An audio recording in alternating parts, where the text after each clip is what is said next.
ओम शांति। सभी जागृत हैं? सभी बहुत अच्छा। तो सवेरे विशेष हम लोगों ने चर्चा की थी संस्कार परिवर्तन करने के लिए कैसे संस्कारों को परखना है। मेरे संस्कार क्या हैं, अगर संस्कार के वश हो गए तो क्या क्या होगा, साधना विधि से कैसी जरूरत है, इसके बारे में डिटेल में चर्चा की थी।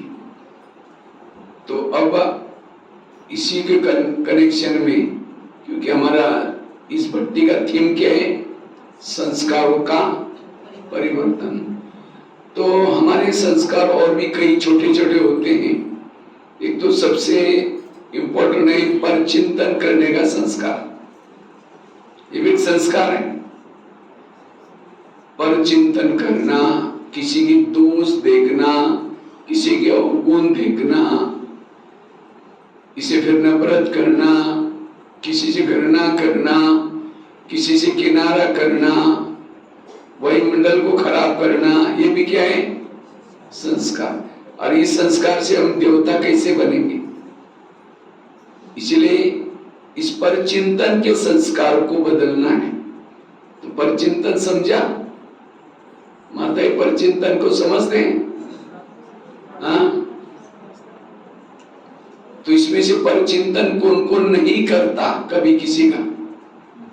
ऐसा होगा तो हाथ खड़ा करो। कभी पर चिंतन करते नहीं? हाँ, अच्छा, सभी करते हैं।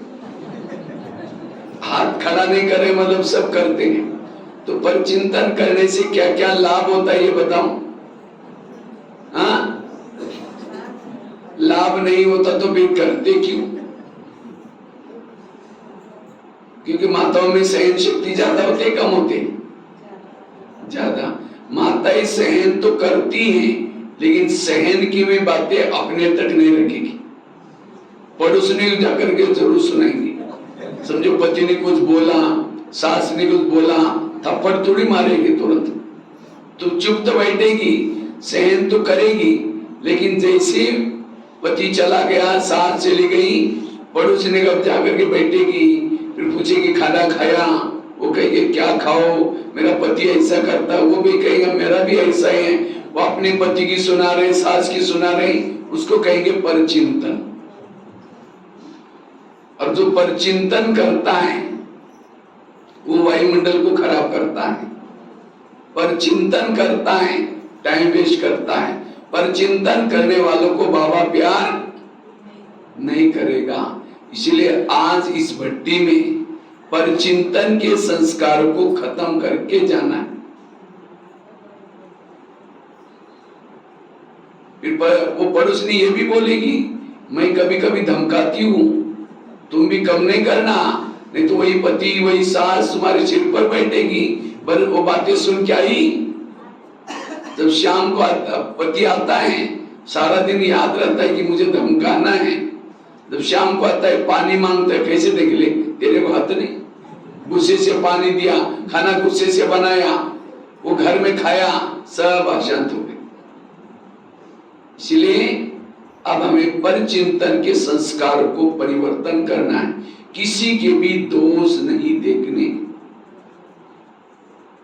क्योंकि परचिंतन करने से वायुमंडल खराब हो जाता है। जब हम एक दूसरे के दोष देखते हैं, बाबा दिमाग में नहीं बैठेगा, बाबा की मुरली दिमाग में नहीं बैठेगी।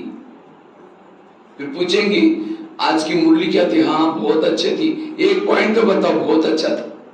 अच्छा बोलेंगे, दिमाग से एक पॉइंट भी नहीं है। फिर जिसके दिमाग में पॉइंट ही नहीं, ज्ञान ही नहीं है, उसको खुशी कैसी होगी? उसके संस्कार पुराने और कैसे बदलेंगे? इसलिए आज से मुझे कभी भी किसी के परचिंतन नहीं करना है। एक शिष्य था, भगवान के पास जाता है, भगवान को कहता है भगवान मैं बहुत जीवन में आगे बढ़ना चाहता हूं, मैं अपनी उन्नति करना चाहता हूं। भगवान ने कहा अच्छा, उसके लिए भगवान ने कहा मैं तुम्हें वरदान देता हूं और साथ में 2 थैले देता हूं।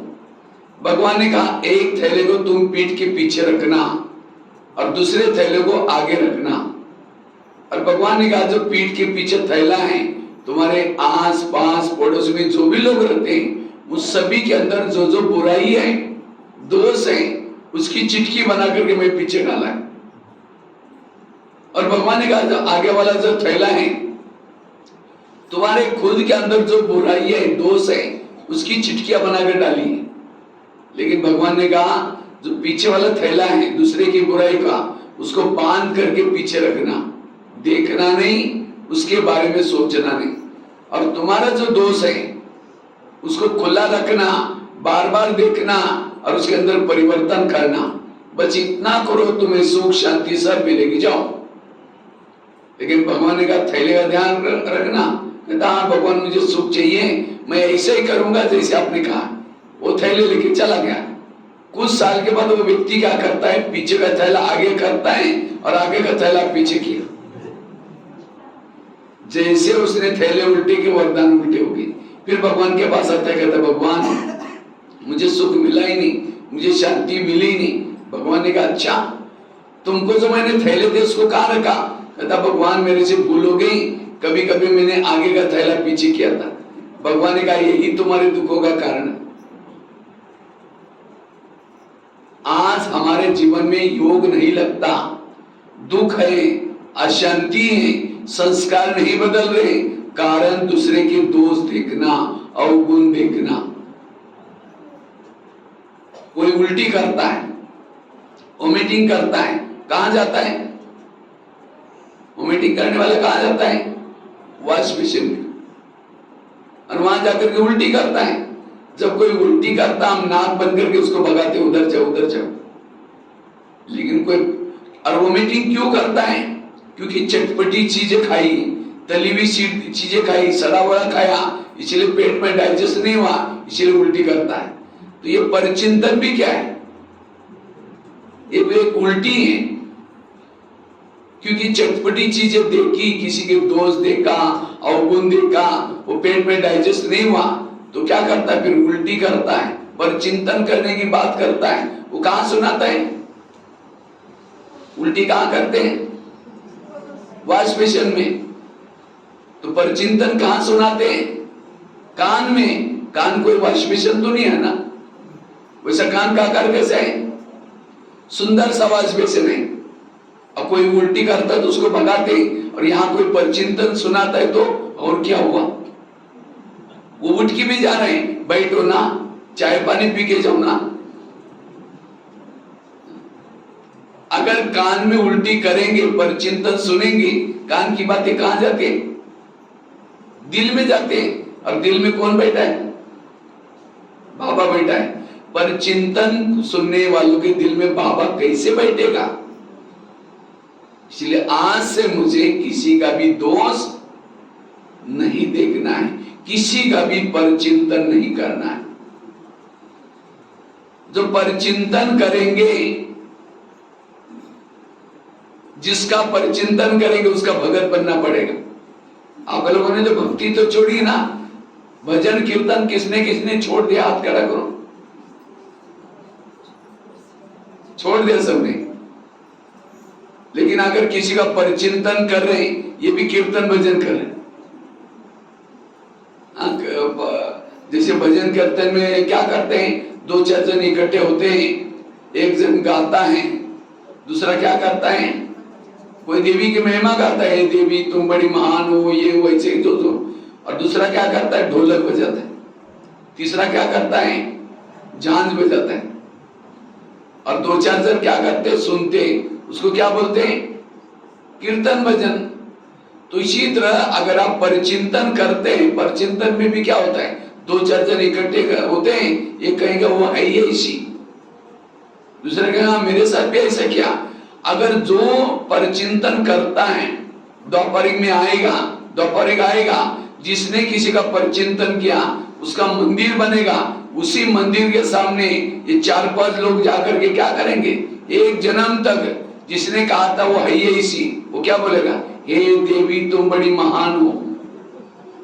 जिसने हाँ में हाँ बोला वो ढोलक बजाने का काम करे। जिसने को बीच बीच में हाँ वो तो ऐसे करते रहते हैं, वो बीच में टाल बजाएगा।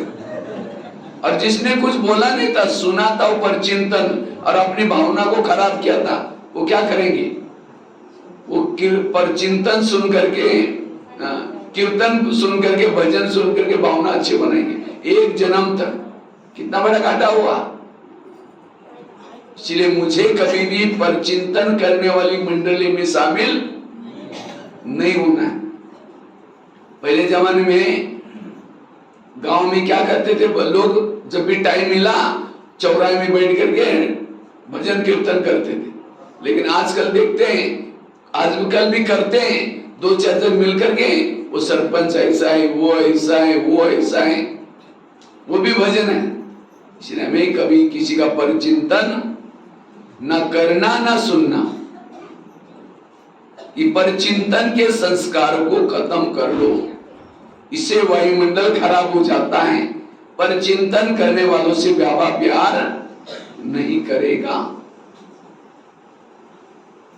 जिसका परचिंतन करेंगे उसके लिए भावनाएं निगेटिव बन जाएगी। परचिंतन करने से बुद्धि का ताला बंद हो जाएगा। 63 जन्मों से हम चिल्ला चिल्ला करके, हे भगवान मेरा ताला खोलो, हे भगवान ताला खोलो। बाबा ने ताला तो खोल दिया, बुद्धि खोल दी, लेकिन अगर परचिंतन करेंगे बाबा उसकी बुद्धि का ताला, जैसे कोई फैक्ट्री से धुआं निकलता है तो गवर्नमेंट क्या करते है, उसको बंद कर लेते हैं, पॉल्यूशन हो जाता है।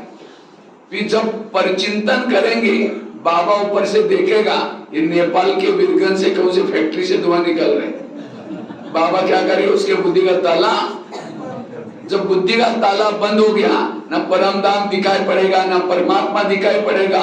फिर कहते योग में बैठते कुछ दिखता ही नहीं है, कुछ अनुभव होता ही नहीं, ताला बंद हो गया। इसलिए कभी भी किसी के दोष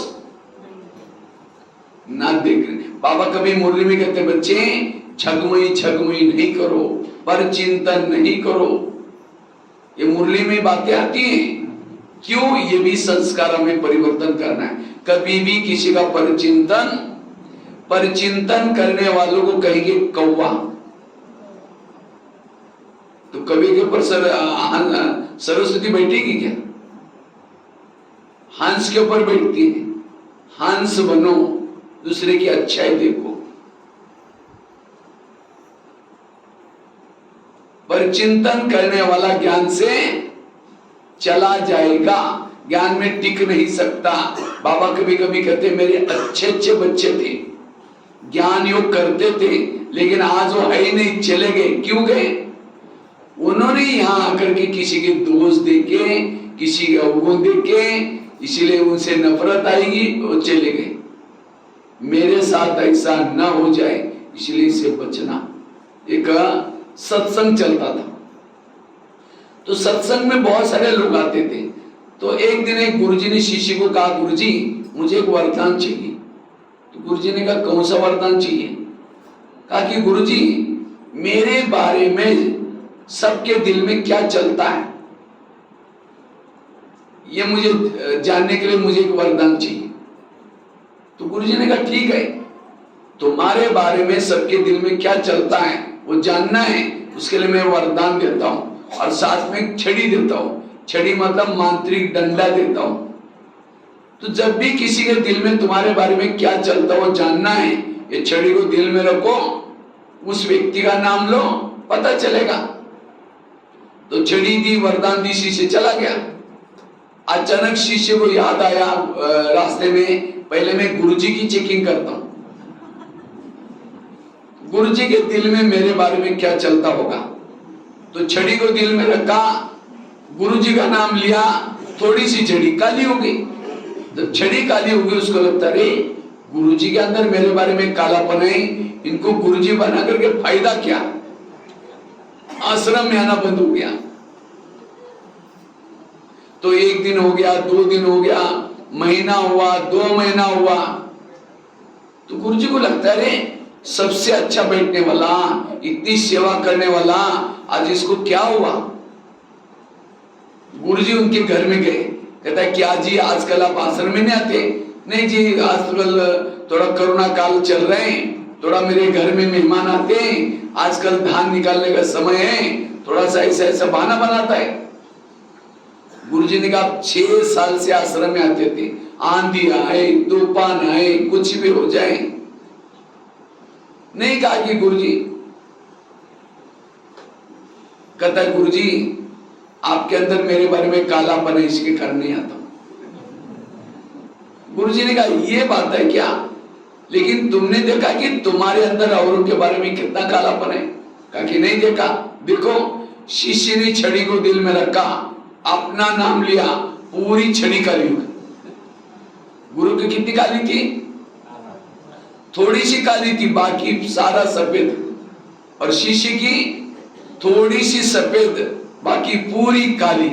अपनी काली देकर के शर्म आई, सिर झुकाया। गुरुजी ने कहा कोई बात नहीं, मैं भी जब आश्रम में आया था मेरी भी छड़ी पूरी काली थी, लेकिन मैंने तपस्या करते करते करते इतनी तो बची है, ये तो निकल जाएगी, लेकिन तुम मेरे को देख करके आश्रम में नहीं आओगे, जो तुम्हारी सफेद बन रहे वो भी काली हो जाए। तब वो शिष्य कहता है गुरुजी आज तो आपने मेरी आंखें खोली, मैं कितना बुरा काम करने जा रहा था। गुरुजी ने कहा कोई बात नहीं, बड़ों की कमजोरी मत देखना। तब वो दोबारा वो शिष्य आता है। ये कहानी किसी और की नहीं, किसकी कहानी है? ये हमारी अपनी कहानी है। आज हम भी यहाँ आते आते आते क्या होते, जो हमारी पतित आत्मा थी, काली आत्मा थी, वो पावन बनना शुरू हो जाती। लेकिन जैसे ही आना शुरू करते आते आते फिर बहनों के संपर्क में आएंगे, सेंटर के संपर्क में आएंगे, और धीरे धीरे धीरे कहेंगे यहाँ जो पैसे देते ना ज्यादा उनको ही आगे करते, फलाने बहन जी ऐसे है, वो ऐसे है, वो सेंटर में ऐसा होता है। धीरे धीरे दोष देखेंगे, भावनाएं बिगड़ेगी। याद रखना भावना और योग इसका बहुत गहरा कनेक्शन है। जितनी आपकी सेंटर के लिए भावना ऊंची, मधुवन के लिए भावना ऊंची, भाई बहनों के लिए भावना ऊंची, उतना योग ऊंचा। इसलिए कोई भी आपको आकर के भावनाएं निगेटिव बनाने की बातें सुनाता है, वो आपका दुश्मन है। उसको हाथ जोड़ो, प्लीज ऐसी फालतू बातें हमको नहीं सुनाए करो। ये परचिंतन सुनने के और सुनाने के संस्कार परिवर्तन कर लो। 84 जन्मों की सीढ़ी उतरने के लिए कितना समय लगा? 5000 साल लगा। और वही सीढ़ी को वापिस चढ़ना है, कितना समय है? 1 जन्म। और सबको 1 जन्म थोड़ी मिला हुआ है, किसी को 40 साल, किसी को 50 साल, किसी को 10 साल, किसी को 4 साल भी मिला हुआ है। क्योंकि अचानक कब क्या होने वाला कोई भरोसा नहीं है। थोड़ा योग लगाया, एक आधी सीढ़ी ऊपर चढ़ गए, अमृत वेला किया, सीढ़ी ऊपर चढ़ गए। लेकिन बैठ करके परिचिंतन किया, जितनी सीढ़ी चढ़ी थी नीचे, यही करते रहेंगे, चढ़ते रहेंगे, उतरते रहेंगे, चढ़ते, बीच में लटक जाएंगे। इसलिए अब मुझे करुणा काल में करुणा आपको लेके जाने वाला था, लेकिन बाबा ने रिक्वेस्ट किया थोड़ा सा इसको छोड़ो, इसने अभी तक ज्ञान योग पक्का नहीं किया है, उसका पाप खत्म नहीं किया, इसको बचाओ। तो बाबा ने तो करुणा से आपको बचाया, किसी लिए? परचिंतन करने के लिए। परचिंतन करेंगे तो अपना ही गला कट जाएगा। इसीलिए आज से हमें किसी का भी परचिंतन, आज जिसका परचिंतन कर रहे हैं, वो योग लगा रहे हैं, वो पुरुषार्थ कर रहे हैं, उनकी बुराई अपने आप परिवर्तन होगी। आप किसी के दोष को नहीं देखो। दूसरों को बदलने का ठेका बाबा का है, आपका नहीं है। कहते ना, आए थे हरि भजन करने के लिए, उठने लगे कपास। इसीलिए अब हमें परचिंतन से बचना। ये परचिंतन के संस्कार ब्राह्मणों के लिए बहुत खतरनाक है। इसलिए कभी भी हमें परचिंतन नहीं करना है। तो सभी हाथ आगे करेंगे, हाथ आगे करके प्रतिज्ञा लेंगे, प्यारे बाबा ये संगम युग चल रहा है, ये संगम युग का अनमोल समय चल रहा है। आज से हम कभी भी किसी का भी परचिंतन नहीं करेंगे, किसी की भी परचिंतन की बातें नहीं सुनेंगे, परचिंतन करके वायुमंडल को खराब नहीं करेंगे, परचिंतन से मुक्त रहेंगे, सदा सोचिंतन करेंगे, आत्मचिंतन करेंगे, किसी के प्रति भी भावनाएं निगेटिव नहीं बनाएंगे। ठीक है, इस हाथ को अभी लाज रखना। आज से हमें परचिंतन ना करना है ना सुनना है, क्योंकि जिसका परचिंतन करेंगे, मुझे लगता है पिछले 2-3 संडे पहले एक कर्मों की गुही गति की मुरली चली थी, मुझे लगता है 15-20 दिन पहले चली है, कर्मों की गुही गति। जितना पति की जाकर के दूसरों को बुराई करेंगे, मेरा पति है ही ऐसा, है ही ऐसा, वो भी क्या करेगा 10 बार आपको दूसरों को कहेगा मेरी पत्नी है ही ऐसी। दुनिया गुंबज है, इसमें जो बोलेंगे वही आता है। मुरली का पहला महावाक्य क्या होता है? मीठे बच्चे। हम मीठे हैं? मीठे नहीं है तो भी बाबा मीठे मीठे बोल करके क्या बनाता है? मीठा। अगर किसी पति को सुधारना है, बहू को सुधारना है, बुराई मत करो, बुराई करने के बजाय उनकी अच्छाई करो। कोई भी घर में मेहमान आता है, कहो कि मेरी बहू बहुत अच्छे खाना बनाते, मुझे भी नहीं आता इतना अच्छा बनाते, 2 बार झाड़ू पोछा करते, इसलिए मच्छर भी नहीं हमारे यहाँ, हमारी बहू बहुत अच्छे बोले तो अच्छी बनेगी। बच्चों को भी कहो मेरा बच्चा बहुत अच्छा है, कोई भी आता है तो कहता है अंकल जी नमस्ते, तो अपने आप, लेकिन हम क्या बोलते हैं? मेरा बच्चा है ही गधा। अब गधा बोलेगा तो लात मारेगा, मिट्टी में लुटपुट करेगा, क्योंकि गधा बोला है। इसलिए अच्छा बोलो तो अच्छा, जैसा एसएमएस आप भेजेंगे आपको भी दूसरे वही एसएमएस भेजेंगे, दूसरों को खराब बोलेंगे वो भी आपको। इसलिए ये संस्कार को भी परिवर्तन करना है। संस्कार परिवर्तन करने के लिए परचिंतन से मुक्त, परचिंतन के संस्कार खत्म। दूसरी बात है, हमें निगेटिव सोचने के, व्यर्थ सोचने के संस्कार भी खत्म करने। आजकल संस्कार पैदा ही होता है निगेटिव से। क्रोध आता है, क्यों आता है? निगेटिव सोचते, फलानी ऐसी है, ये ऐसी है, निगेटिव सोचा, उसके लिए नफरत आएगी। जैसे कुकर के ऊपर, गैस के ऊपर रखते हैं तो क्या होता है?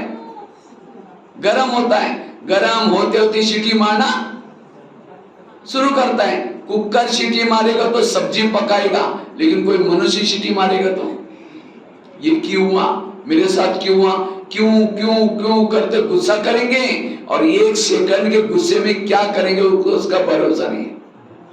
इसलिए कभी भी गुस्सा नहीं करो। गुस्से के संस्कार जिसके हैं, बाबा दिल में नहीं बैठेगा। मैं काफी सारे स्कूल कॉलेज में जाता हूँ, बच्चों को पूछता, बच्चे ये बताओ इसमें से गुस्सा किसको आता है? झूठ बोले कौवा काटे, सब बच्चे हाथ खड़ा करते हैं, सर हमको गुस्सा आता है। सामने टीचर बैठे रहते हैं, टीचर को कहता है सर आप लोगों ने कोई गुस्से पर कंट्रोल करने का लेसन नहीं सिखाया? सर कहते हैं हमको भी गुस्सा आता है। तो आज घर घर में क्रोध बैठा हुआ है। ये क्रोध करने के संस्कार कैसे पैदा हो गया? निगेटिव से। इसलिए व्यर्थ नहीं सोचना, सदा समर्थ सोचो, पॉजिटिव सोचो। जो निगेटिव सोचता है उसका दिमाग ठंडा रहता है, गर्म रहता है? गर्म। और जिसका दिमाग गर्म होता है उसके दिमाग में केमिकल उतरते हैं, उसे बीमारियां होती है।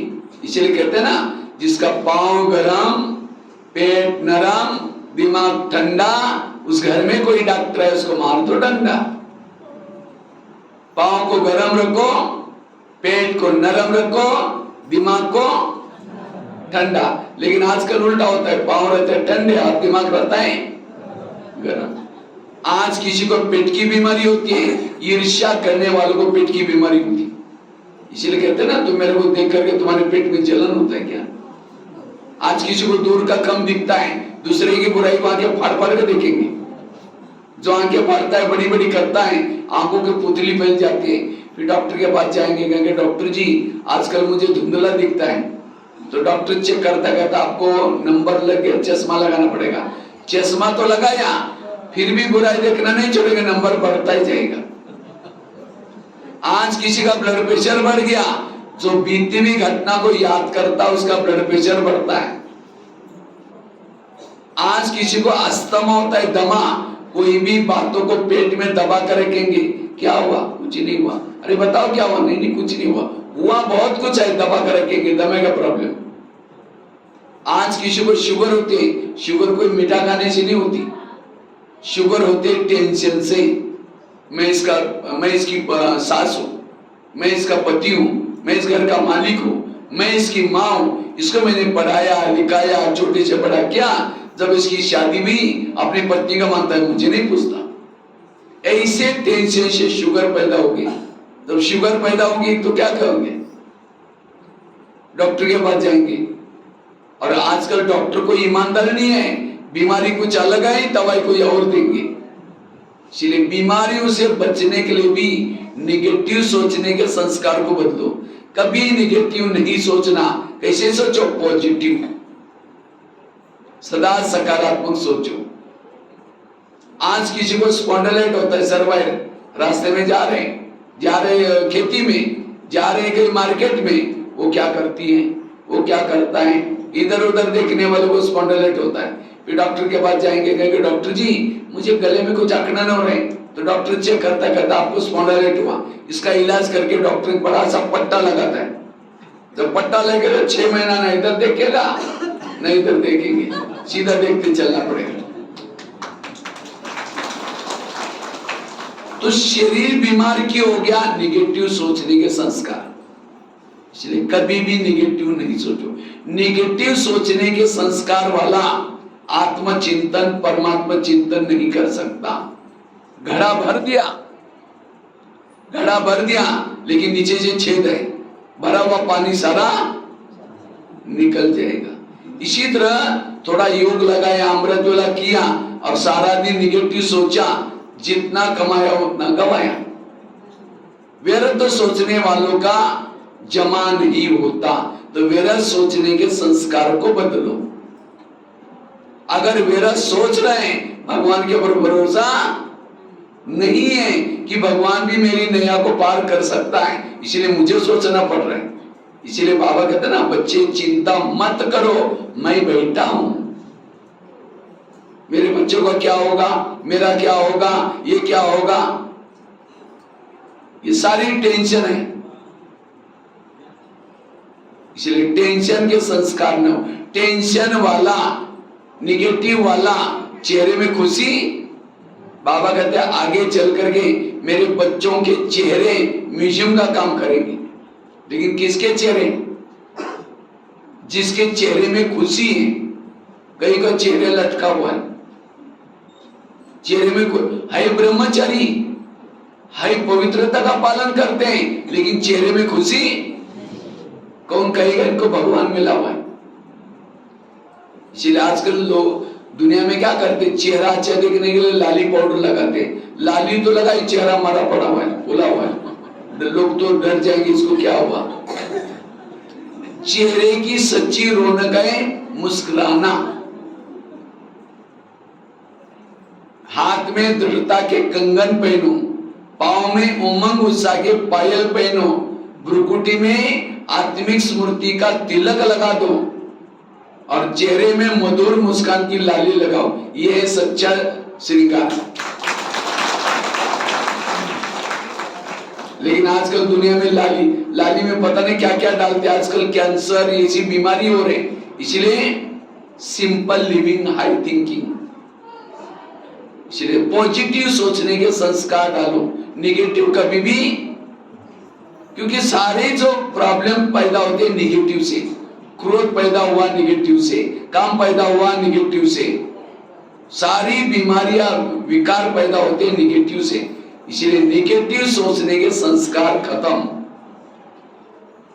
सदा बी पॉजिटिव, सी पॉजिटिव, टॉक पॉजिटिव, सब कुछ पॉजिटिव करना है।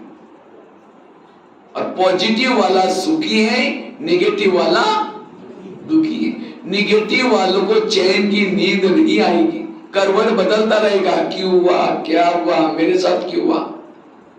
एक शिष्य था, गुरुजी के पास जाता है, कहता है गुरुजी मैं बहुत भक्ति करता हूं, दान करता हूं, लेकिन मुझे कुछ अनुभव नहीं हो रहे, ना आत्मा अनुभव ना परमात्मा अनुभव।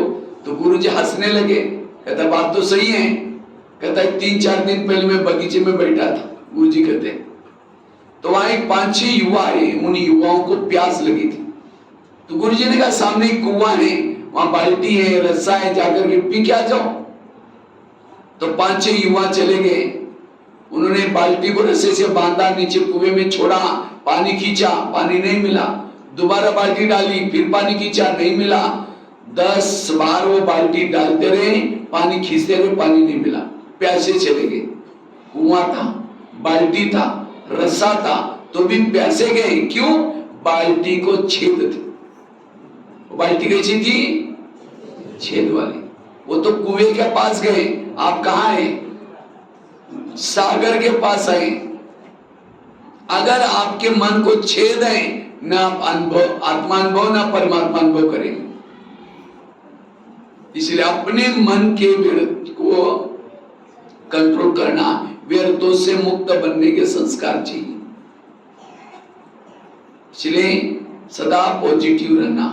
निगेटिव वाला हमेशा क्या करता है, दूसरे के दोष ही देखता है और गुण ही देखता है। तो मेरे अंदर निगेटिव ना आए, व्यर्थ ना आए, उसके लिए क्या करें, मेरे अंदर के व्यर्थ संकल्प खत्म हो जाए, उसके लिए करें क्या, कर्म गति को याद रखो। आज कभी कभी हमारे मन में व्यर्थ चलता है, क्यों, कई कहते मैं इसके रास्ते में कभी जाता नहीं, मैंने इसका बुरा कुछ किया नहीं, फिर भी ये मेरे साथ ऐसी क्यों करती है। टाली कभी एक हाथ से डाली के लिए कितना चाहिए। अगर कोई व्यक्ति मेरे साथ उल्टा सुल्टा करता है, इसका मतलब मैंने भी कभी किया था। समझो कोई बहू है, ज्ञान में चलती है, उसकी सास उसको बार बार तंग करती है,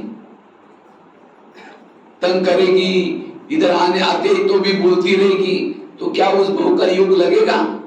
योग में तो बैठेगी, शुरू करेगी मैं आत्मा हूं, शांत रखो, फिर कहेंगे मैंने उन्होंने क्यों बोला, फिर कहेंगे छोड़ो मैं आत्मा हूं, फिर कहेंगे 15 दिन पहले भी बोला था, फिर कहेंगे मैं आत्मा हूं, फिर कहेंगे सबके बीच में क्यों बोला। उसका योग नहीं लगेगा। अगर सास और बहू का पिछला जन्म दिखाई जाए तो आज जो बहू है पिछले जन्म इसकी सास थी, और जो सास है वो कौन थी, बहू। इसलिए कहते हैं ना सास भी कभी बहू थी। आज अगर आपका पति आपको तंग करता है, इसका मतलब आपने भी कभी पति बनकर के उसको तंग किया था। अगर बच्चा तंग करता है, आपने भी कभी, आपके घर के जितने भी लोग हैं, कोई आपको दिखने के लिए, कोई आपसे, और जिन्होंने इस लेने देने को समझा वो व्यर्थ नहीं सोचेंगे, व्यर्थ के संस्कार उसके खत्म हो जाएंगे। इसलिए इस कर्म गति को याद रखो। दूसरी बात, अगर व्यर्थों से बचना है, सदा याद रखो जो हुआ अच्छा हुआ, जो हो रहा अच्छा, जो होगा वो भी मेरे जीवन की हर घटना में कल्याण है। चाहे मेरी कोई चुगली करे, यहाँ की बातें वहां करें, कल्याण है। निगेटिव सोचो ही नहीं, मन को चुप रखो, तब आपके व्यर्थों के संस्कार खत्म होंगे। तीसरी बात है, ड्रामा को पसंद कर लो। आप लोगों को ड्रामा पसंद आया, हाँ पसंद आया ड्रामा। या कई कहते क्या बाबा मेरे को मेरा ड्रामा बनाया, पति भी तंग करता है, सास भी तंग करती है, पड़ोसी भी झगड़ा करते हैं, बच्चे भी ठीक नहीं है, इसलिए मेरा थोड़ा ड्रामा बदल दो। तो किसको किसको अपना ड्रामा पसंद नहीं है, व्यर्थ चलता है, वो हाथ खड़ा करो जिनको ड्रामा बदलना है। अच्छा किसी को भी नहीं बदलना। अच्छा जिसको पसंद है, नहीं बाबा मेरा ड्रामा बहुत अच्छा है, मेरा को पसंद है, तो किसको किसको पसंद है बात खड़ा करो।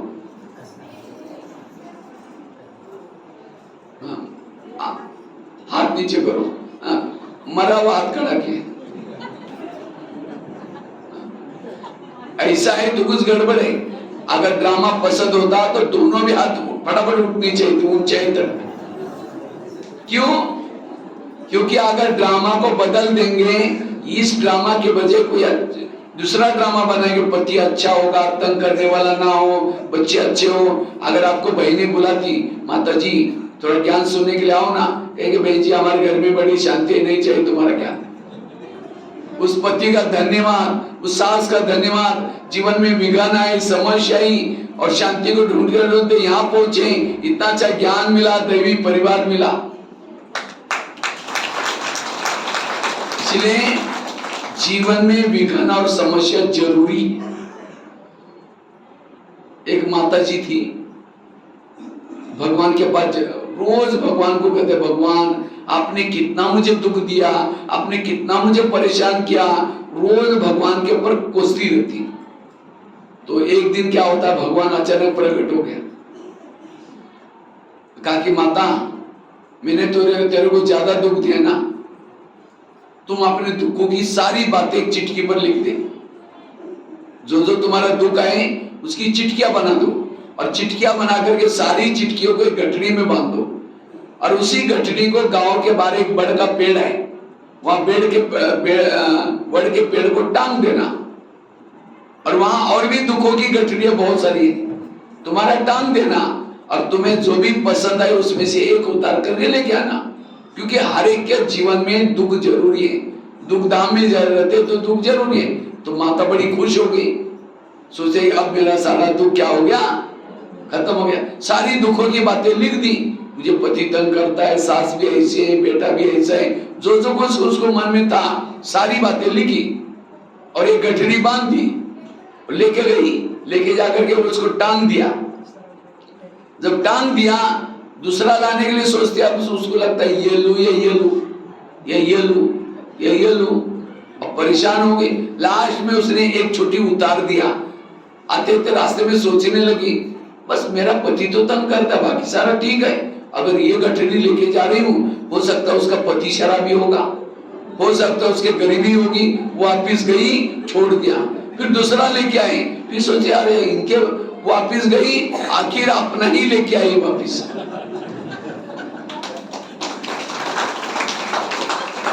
क्योंकि अपना दुख जानी पहचान वाला है, दूसरे के जीवन में पता नहीं क्या क्या दुख है, इसलिए हर एक के जीवन में दुख है और ये दुख जरूरी है, इसे हम आगे बढ़ते हैं।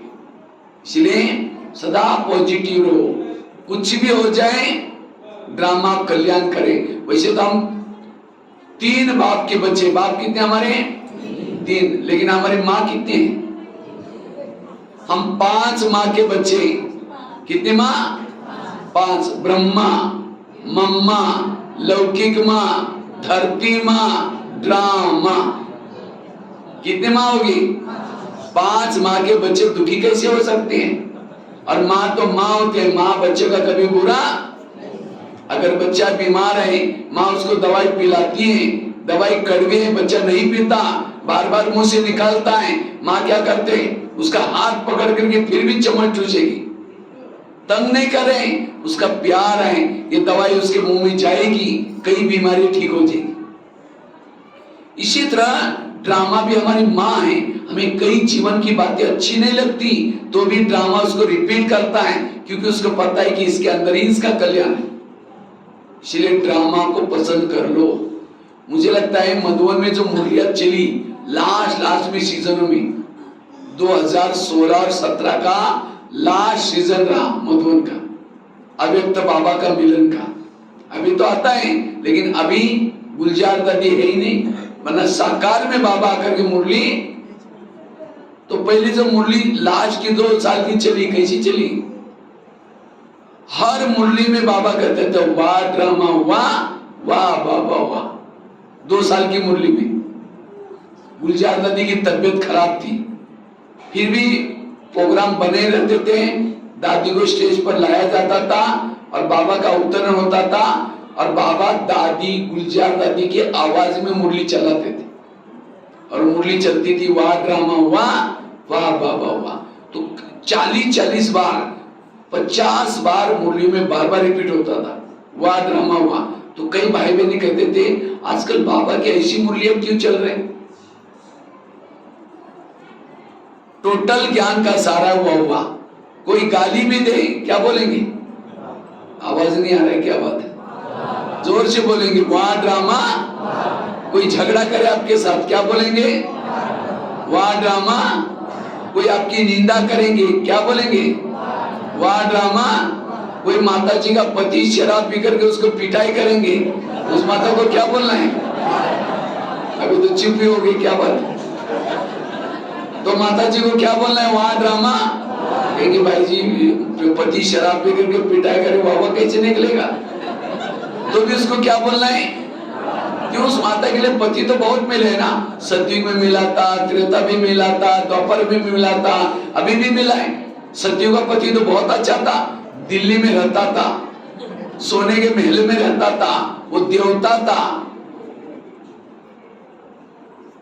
लेकिन क्या उस देवता और पति के कारण बाबा मिला? और अभी का पति भले नेपाल में रहता है, भले वीरगंज में रहता है, भले शराबी है, मारता है, पीटता है, लेकिन इस पति के कारण कौन मिला है? बाबा मिला है। तो उस माता के लिए सतयुग वाला देवता वाला पति अच्छा, या भी नेपाल का वीरगंज का शराबी अच्छा? उसको और ही बोलना चाहिए बाबा ऐसा पति 5000 साल के बाद भी। तो संगम युग का पति भी अच्छा, संगम युग की सास भी अच्छी, संगम युग की पड़ोसनी भी अच्छी, संगम युग का शरीर भी अच्छा। इसलिए वाह वाह करते रहो, और जो वाह वाह है उसको व्यर्थ नहीं चलेगा। इसलिए व्यर्थों के संस्कार खत्म करो, व्यर्थ सोचना ही नहीं, सदा खुश रहना है। और जो खुश रहता है वही हल्का रहता है, वही योग युक्त बन सकता है। खुशी जैसी खुराक नहीं, गम जैसी बीमारी नहीं। सतयुग में भी शरीर मिला था, कंचन काया था, शरीर से खुशबू आती थी, देखने में सुंदर था, लेकिन क्या उस शरीर को आंखों से बाबा को देखा है? क्या उस शरीर के कानों से भगवान के महावाक्य सुने हैं? क्या उस शरीर के ऊपर भगवान की नजरें पड़ी थी? वो शरीर क्या काम का, जिसने भगवान को ना देखा हो, ना भगवान के महावाक्य सुने हो, ना भगवान की नजरें पड़े। इसलिए बाबा कहते बच्चे संगम का शरीर भले बुजुर्ग है, भले कैसा भी है, लेकिन इसके ऊपर बाबा की नजरें पड़ी है, इसे बहुत सेवा कर रहे हैं। इसलिए बाबा कहते हैं वाह वाह रहो। सतयुग में भी सास मिली थी, वो देवी थी, कभी झगड़ा भी नहीं करती थी, लेकिन उस सास के कारण बाबा थोड़ी मिला है। और अभी की सास के कारण कौन मिला है? सतयुग में भी बच्चे थे, वो राजकुमार थे, कभी झगड़ा नहीं करते थे, लेकिन उन बच्चों के कारण बाबा थोड़ी मिला है। इन बच्चों के कारण बाबा मिला है। तो इसलिए बच्चे भी अच्छे, पड़ोसनी भी अच्छी, सब कुछ अच्छा। हमें कोई पति को नहीं छोड़ना, पड़ोसनी को नहीं छोड़ना, उसी में रहो, अपने विचारों को बदल करके रहो, पॉजिटिव बनकर रहो, तो यही सुखदायी अनुभव होगा। इसलिए पॉजिटिव बनना, सकारात्मक बनना, इसके लिए ड्रामा को पसंद कर लो। कुंती के सामने कृष्ण जाता है, कुंती को पूछता है तुमको क्या वरदान चाहिए? तुम्हारी भक्ति का फल देने के लिए मैं आया हूं, सोना चांदी जो भी मांगो। कुंती कहते मुझे सोना चांदी नहीं चाहिए, मुझे जीवन में समस्या ही चाहिए। तो कृष्ण कहते हैं तुम क्या मांग रहे? तथास्तु, तुम्हारी जो भी इच्छाएं पूर्ण हो जाए। फिर कहा कि तुमने समस्या क्यों मांगी, सोना चांदी क्यों नहीं मांगा? कहते समस्या होगी, आप सदा मेरे साथ में रहेंगे, और आप मेरे साथ में रहेंगे, यही मेरा सौभाग्य। इसलिए कभी कभी बांधिली माताओं को बाबा बहुत याद करता है। बांधिली माताओं का योग मेरे से ज्यादा है। क्यों? जब पति तंग करता है, परेशान करता है, उसको कौन याद आता है? दिल से बाबा याद आता है, ज्यादा याद आता है, इसीलिए उसका पद भी ऊंचा है। और जिन माताओं को पति तंग नहीं करता, बहुत प्यार करता है, उन माताओं को योग कैसे लगाए? पति से। और जिसका योग पति से लगाए उसका पद भी नहीं होगा। तो पति तंग करने वाला चाहिए, प्यार करने वाला चाहिए?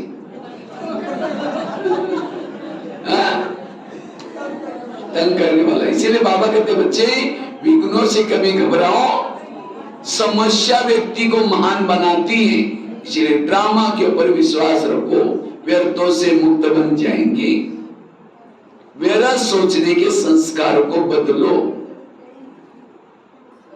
तो एक तो बताया कभी के किसी का परिचिंतन नहीं करना, दूसरे संस्कार व्यर्थ सोचने के संस्कार, इसलिए ड्रामा को पसंद करना, कर्म गति को याद रखना, जो हुआ अच्छा हुआ।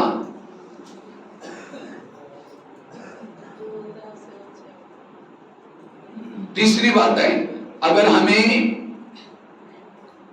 सुखी बनना है तो हमें सदा श्रीमत प्रमाण चलने के संस्कार बनाना है। कभी कभी हम श्रीमत का उल्लंघन कर लेते हैं, तब जाकर के श्रीमत प्रमाण चलने के संस्कार बनाओ। मन मत परमत प्रमाण चलने के संस्कार को बदलो। तो श्रीमत कहां से मिलता है? मुरली से। मुरली के सेंटेंस प्रमाण चलो, अपने संस्कार बदल जाएंगे, कोई भी विकारी संस्कार बदल जाएंगे। इसलिए मुझे श्रीमत प्रमाण चलना है। आज कहीं तो मनमत प्रमाण चलते हैं, परमत प्रमाण चलते हैं, तो हमारे संस्कार फिर बदलते नहीं है। संस्कार बदलने का आधार है श्रीमत प्रमाण चलना। श्रीमत मिलता है मुरलियों से। लेकिन श्रीमत प्रमाण क्यों नहीं चलते? लोक लाज आते। राजस्थान, यहाँ नेपाल में फिर भी लोक लाज कम है। हम तो राजस्थान में रहते हैं। राजस्थान में जब आसपास में मधुबन के सेंटर के आसपास में जब जाता हूँ, मधुबन के आसपास में कुछ सेंटर्स बने, जब मैं कभी कभी जाता हूँ, जब क्लास में माता आकर के बैठते, घूंघट लेकर के बैठेगी, पूरा चेहरा ढक करके बैठती। अब दृष्टि लेना है, थोड़ा घूंघट खोल करके ऐसा ऐसा करके रहेगी। अभी कुछ साल पहले टेलीफोन एक्सचेंज में कुछ 2-4 माताएं फोन करने के लिए आई थी। जब फोन करने के लिए आई थी, मैंने देखा उसके घूंघट वगैरह था नहीं, तो मैं कुछ काम से वहां बैठा था एक आधा घंटा तक। तो माता जाकर के फोन डायल कर रही थी, जैसा फोन लगा फटाफट घूंघट लेकर के चेहरा ढक करके अंदर से मोबाइल वो इसमें बात कर रही थी फोन से, टेलीफोन से। तो जब फोन पूरा हुआ, माता जी को मैंने पूछा, माता जी ऐसे घूंघट से बात क्यों कर रहे थे? कहते ससुर जी से बात कर रहे थे ना। ससुर जी जयपुर में और वो माउंट आबू में, अबरोड में 500 किलोमीटर दूर। लेकिन बहुत अच्छा लगा, ये राजस्थान में ये घूंघट लेने की प्रथा क्यों है? बड़ों के लिए रिस्पेक्ट। जो भी बड़े हैं अपने से, उनके लिए रिस्पेक्ट के लिए क्या करते हैं? चेहरा ढक देते हैं। लेकिन मुझे बहुत अच्छा लगा। लेकिन ससुर जी का ससुर जी कौन है? शिव बाबा। वो ससुरों का भी ससुर, पतियों का भी पति है, उसके लिए कोई लोग लाते हैं। अगर अमृत वाला नहीं उठेंगे, ससुर जी क्या बोलेंगे? मुरली सुनने के लिए नहीं जाएंगे, ससुर जी क्या बोलेंगे? अगर लोक लाज करनी है, एक परमात्मा की करो। इसीलिए कहते हैं सुनो सबकी करो, अपने मन की नहीं, श्रीमत की। सुनो सबकी करो, श्रीमत की। तो जो श्रीमत प्रमाण चलने के संस्कार बनाता है, उसके सारे संस्कार परिवर्तन होंगे। संस्कार परिवर्तन का आधार है ईश्वरीय नियम प्रमाण चलना। तो ईश्वरीय नियम क्या क्या है? रोज अमृत वेला उठना,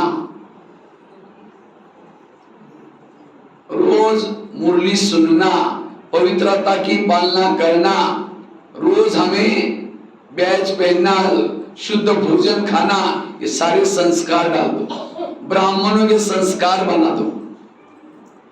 जो बाबा के श्रीमत प्रमाण चलते हैं, वो है बाबा के पक्के बच्चे।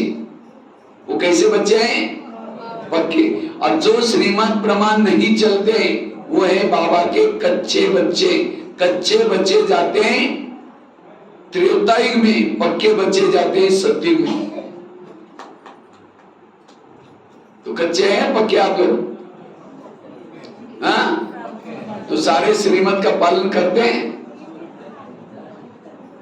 बैज पहन लिया, मार्क मिल गया, यूनिफॉर्म पहन गया, मार्क मिल गया।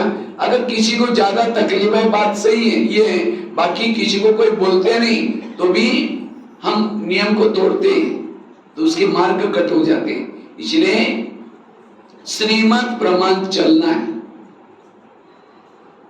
तो आप लोग वीरगंज वाले कितना परसेंटेज बाबा के श्रीमत प्रमाण चलते हैं, आप बताओ कितना परसेंटेज चलते हैं श्रीमत प्रमाण? हाँ, 80%, 90% कितना चलते हैं? हर एक अपना अपना बताओ। मैं 90%, 95% श्रीमत प्रमाण चलती हूँ, बताओ। 50, एक तो 50 और बताओ भाई लोग, 50 और बताओ माताएं। हाँ, कितना परसेंटेज चलते हैं?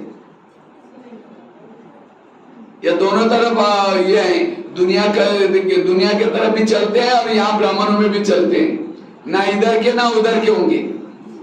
इसलिए पक्के बनो, और जो श्रीमत प्रमाण चलते हैं वो है पक्के। इसलिए ये संस्कार धारण करो कि मुझे अभी क्या करना है, श्रीमत का पालन करना है। कई क्या करते हैं, श्रीमत किसको समझते हैं? चलो बाहर का भोजन नहीं खाया, घर का भोजन खाया, बातें करते खाया, आधे मार्ग कट हो गए। हमारा चलो उठे, झुटका लगाती हो कि आधे मार्ग कट हो गए। मुरली सुनी लेकिन सारा दिन मुरली अनुसार चले ही नहीं, आधे मार्ग कट हो गए। इतनी गहराई है बाबा के ज्ञान की। इसलिए बाबा के श्रीमत प्रमाण चलना, और अब तो अंतिम समय चल रहा है।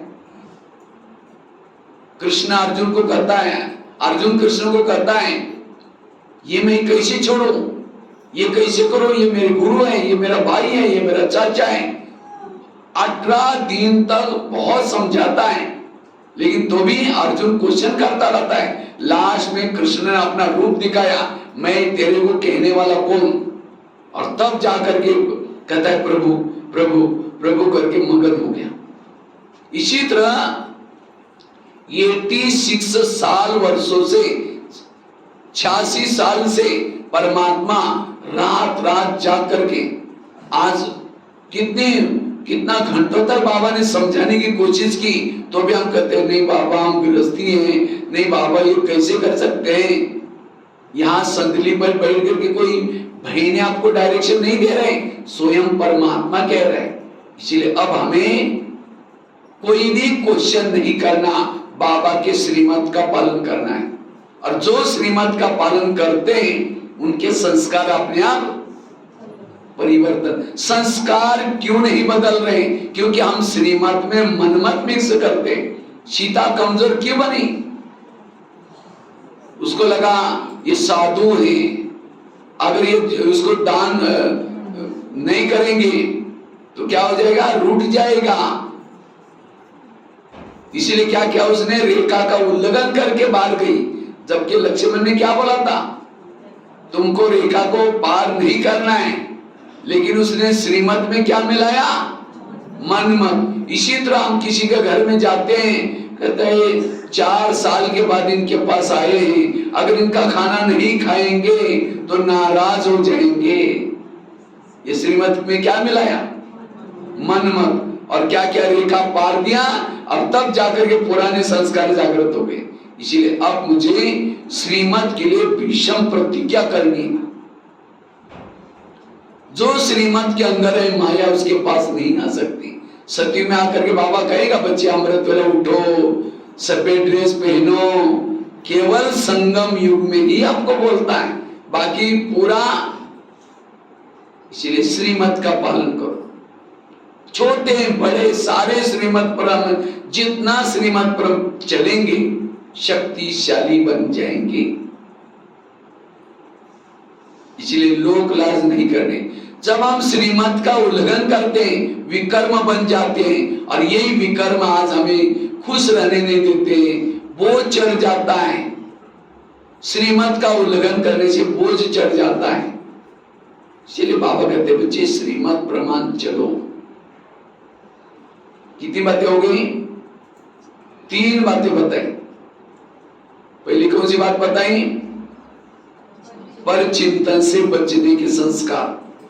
पर चिंतन से मुक्त बनने के संस्कार। उसके लिए छड़ी वाली बात बताई, थैली वाली बात बताई, कान में कभी भी उल्टी नहीं करनी लेनी है, मुख से कभी भी उल्टी नहीं करनी है। दूसरी बात कौन सी बताई? व्यर्थ सोचने के संस्कार को खत्म करो। हमें व्यर्थ सोचना नहीं है, इसके लिए ड्रामा के ऊपर भरोसा रखो। जो हुआ अच्छा हुआ, कर्म गति को याद रखो। तो व्यर्थ हमें नहीं सोचना, चुप रहना सदा। जिसका मन चुप है वो है शक्तिशाली। जिसका मन चुप है वो देवता बन सकते। समझो यहाँ आए, आज भट्टी करने के लिए आए, और यहाँ जाने के बाद, यहाँ से घर में जाने के बाद लोग बोलना शुरू करेंगे, हाँ ओम शांति में जाते हैं, घंटों तक बैठते हैं, सारा दिन बैठते हैं, वहीं जाकर के वहीं रहो, वहीं खाओ। ऐसी बातें सुनते तुरंत गुस्सा आएगा, वे सोचना शुरू करेंगे। इसलिए पहले से पक्के करके जाओ, आज मैं घर में जाऊंगी, जाते मेरी पूजा हो जाएगी। अगर कोई देवी की पूजा हो तो देवी क्या करते हैं? वरदान देते हैं। तो आपको भी कोई बोलना शुरू करेगा, आप भी क्या दो? वरदान मतलब हाथ से नहीं दो, और चिढ़ जाएंगे।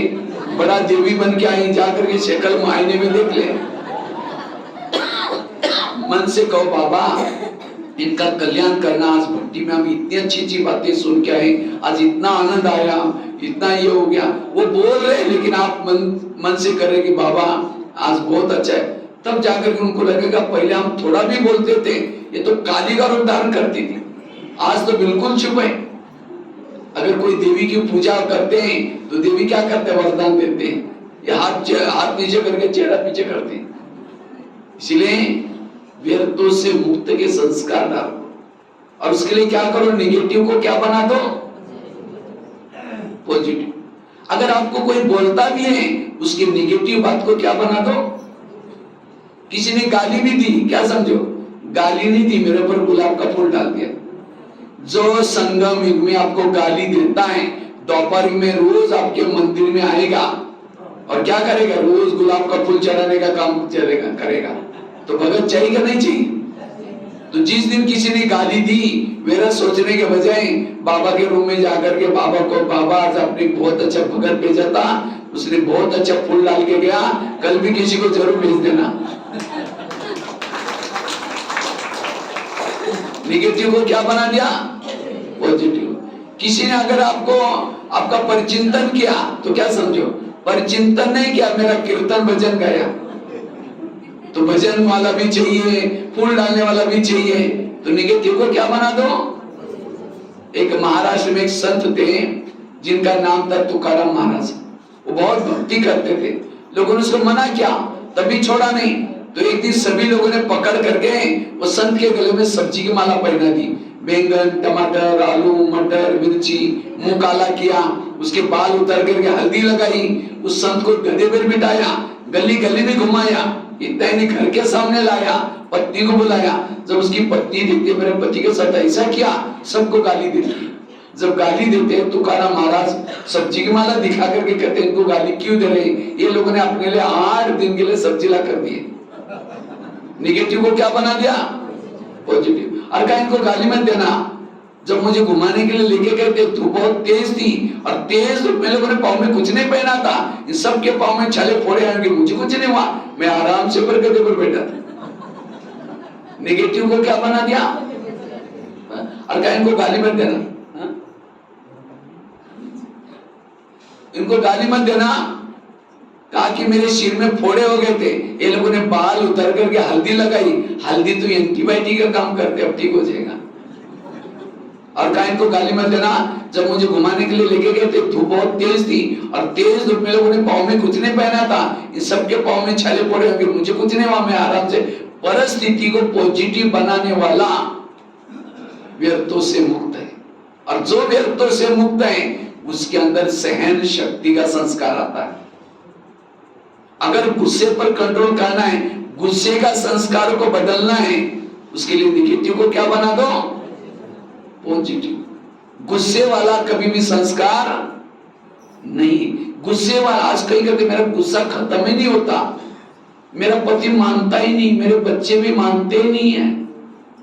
बस कई माता कहते हैं मेरा पति मानता ही नहीं है, इसलिए गुस्सा आता है, बच्चा मानता ही नहीं। जैसे नाटक होता है, नाटक में सबको स्क्रिप्ट मिलता है लिखत, भाई तुम्हारे डायलॉग ये है, तुम्हारे डायलॉग ये है, और जैसे डायलॉग है वैसे सब पार्ट बजाते हैं। इसी तरह पति की स्क्रिप्ट अलग है, बच्चे की स्क्रिप्ट अलग है, सास की स्क्रिप्ट अलग है, और डायरेक्टर कौन है? डायरेक्टर ने सबको स्क्रिप्ट बांट के दी है, इसलिए कोई किसी का दोष नहीं है। इसलिए अगर कोई कुछ भी बोलता है, अगर पति ने गाली भी दी तो क्या समझो, वाह इन्होंने कितना अच्छा डायलॉग बजाया, मजा आ गई, क्योंकि किसी का भी दोष नहीं है। इसलिए गुस्सा कभी भी नहीं करना।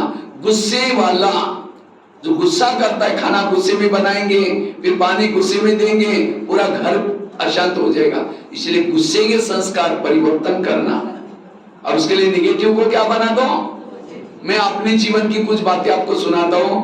वैसे तो मैं जब दिल्ली में रहता था, जब दिल्ली में रहते थे, मुझे इतना अच्छी हिंदी भाषा नहीं आती थी, तो कभी कभी मुझे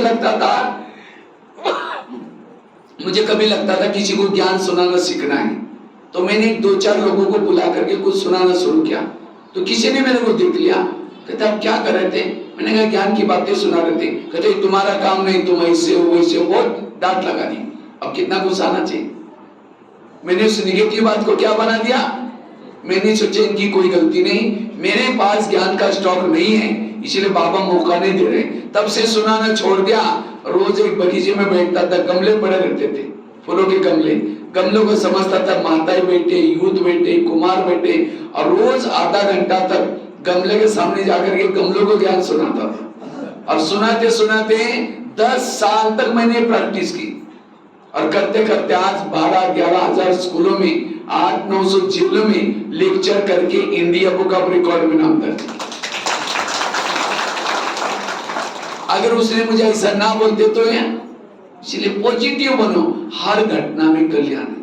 पॉजिटिव बनने वालों का कल्याण है, निगेटिव सोचने वाला अकल्याण की तरफ जाता है। इसलिए मन को चुप रखने के संस्कार दान करो। देवता की मूर्ति वही बनता है जो संगम युग में देवता बनता है। संगम युग में चुप रहो। मूर्तियां कैसी होती है? चुप, कुछ भी हो जाए चुप रहो, सोचो नहीं। तब आपके अंदर सहन शक्ति आएगी, और सहन शक्ति वाला क्रोध के ऊपर जीत प्राप्त कर सकता है। इतना ही नहीं, एक दिन मेरे मन में आया मुझे कुछ लेख लिखने, आर्टिकल। तो मैं सोचे अगर भाषण करते हैं, लेक्चर करते तो कितना लोग सुनेंगे?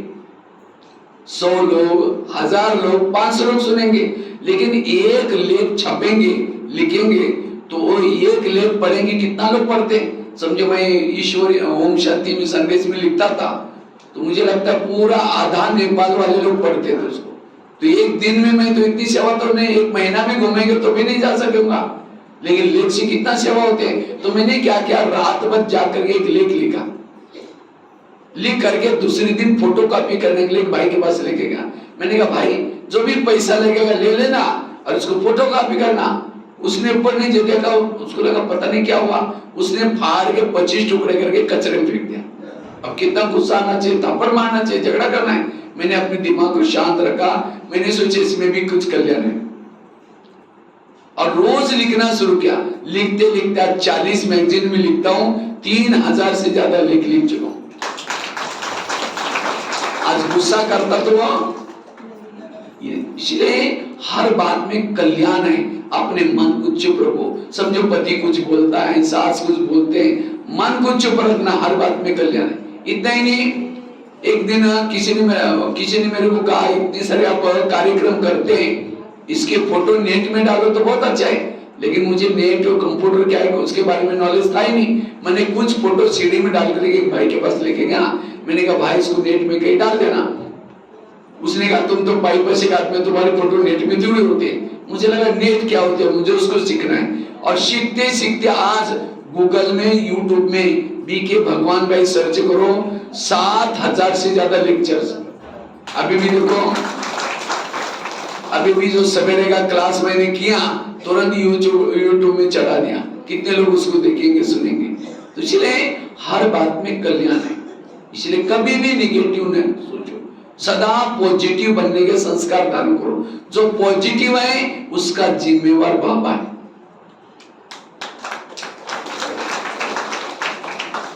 गृहस्थी उसको कहते हैं जो ज्यादा सोचता है। तो हम गृहस्थी नहीं है, ट्रस्टी बनो। ट्रस्टी अर्थात निमित्त। इसलिए कभी भी हमें व्यर्थ नहीं सोचना, व्यर्थ के।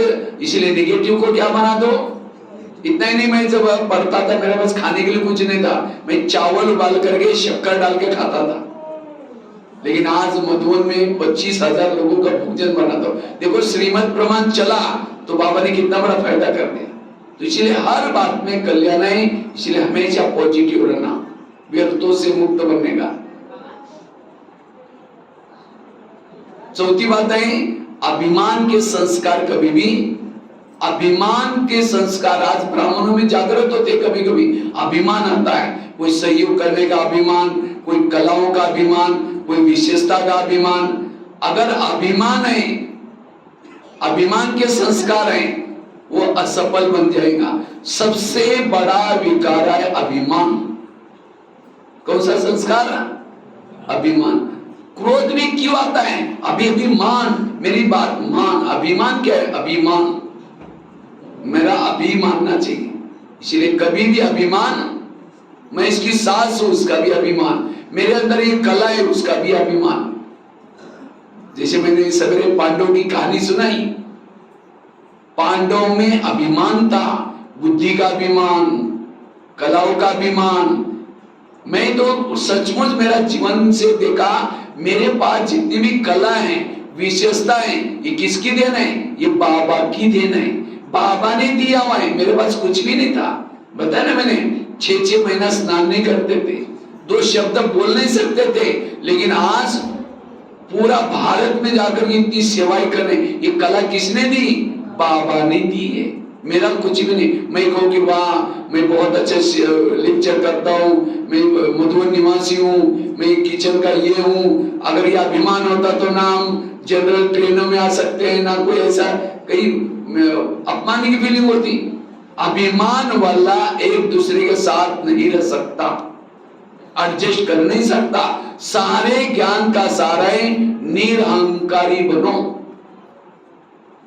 निरअहंकारी वाला ही निराकारी। इसलिए ब्रह्मा बाबा ने जाते जाते 2 शब्द बोल के गए, बच्चे निराकारी बनो, निर्विकारी बनो, निरअहंकारी बनो। ये अभिमान के संस्कार को हमें छोड़ना है। 2 प्रकार के मैं, एक है नकली मैं, दूसरा है असली मैं। नकली मैं कौन सा? मैं ये हूं, मैं पैसे वाला हूं, मैं धनवान हूं, मैं ये हूं, ये सब नकली मैं। और असली मैं कौन? मैं आत्मा। जानकी दादी जी हर क्लास में 2 शब्द याद होती थी, मैं कौन और मेरा कौन। मैं आत्मा और मेरा बाबा। इसलिए इस भट्टी में हमें अभिमान के संस्कार को खत्म करके जाना है। अभिमान वाला क्या कहता है? मुझे पूछा ही नहीं, मुझे पूछा ही नहीं, मुझे पूछा ही नहीं। ये पूछ पूछ की पूछ। अब जिसको ये पूछ पूछ की पूछ है, मैं बनाए, वो सतयुग में नहीं जाएगा। कहां जाएगा? कहां जाएगा वो? त्रेतायुग में। त्रेता में राम के जितने भी भगत है सभी को पीछे से पूछे, और गोपिका को किसी को पूछ नहीं है, क्योंकि वो निरअहंकारी वाले सतयुग वाले। और अभिमान वाले कहां जाएंगे? इसीलिए मैं बन की पूछ को काट लो। निरअहंकारी, निरअहंकारी वाला जहां बिठाएंगे, जहां रखेंगे, जैसा रखेंगे एडजस्ट होकर के चलता है। उसके पास सारे गुण और शक्तियां होती। रावण बहुत होशियार था, रावण बहुत होशियार था, शास्त्रों का ज्ञाता था, सोने की लंका थी। इन सब चीज का क्या आ गया उसके अंदर? अभिमान आया, और अभिमान के कारण पूरा परिवार को लेकर खत्म हो गया। अभिमान वाला ज्ञान से चला जाएगा, ज्ञान में टिक नहीं सकता। इसलिए कहा ना, कई बाबा कहते मेरे अच्छे अच्छे बच्चे थे, लेकिन आज वो है ही नहीं, चले गए। क्यों? उनको अभिमान आया कि हमने ये दिया तो भी पूछा नहीं, इसलिए किनारे करके चले गए। चढ़ो तो चाके वैकुंठ का रथ, गिरे तो चकना चूर। इसलिए जिंदगी में कभी भी अभिमान ना आए। दादी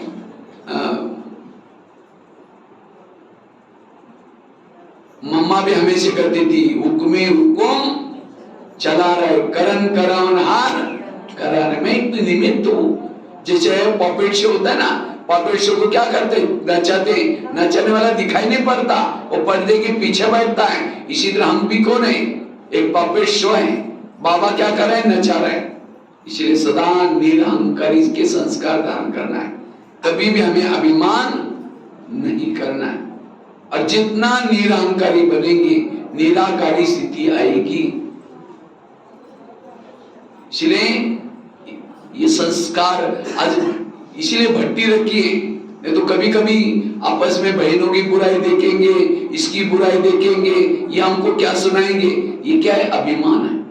इसीलिए बाबा कहते बच्चे, अभिमान वाला कभी राजा वो दास दासी बनता है। तो आपको राजा बनना है, दास दासी बनना है। इसलिए यहाँ अविवेक शब्द ये हजूर ये राजा की शब्द है। इसलिए हमें सदा निरहंकारी बनना है।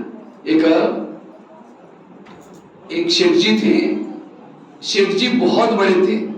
शेठ जी को जब भी देखते हैं उनको गुड मॉर्निंग, नमस्ते, राम राम कहते हैं। लेकिन जब भी कोई गुड मॉर्निंग, सलाम, राम राम बोलता है, शेठ जी क्या बोलते थे, हाँ कह देंगे, बता देंगे।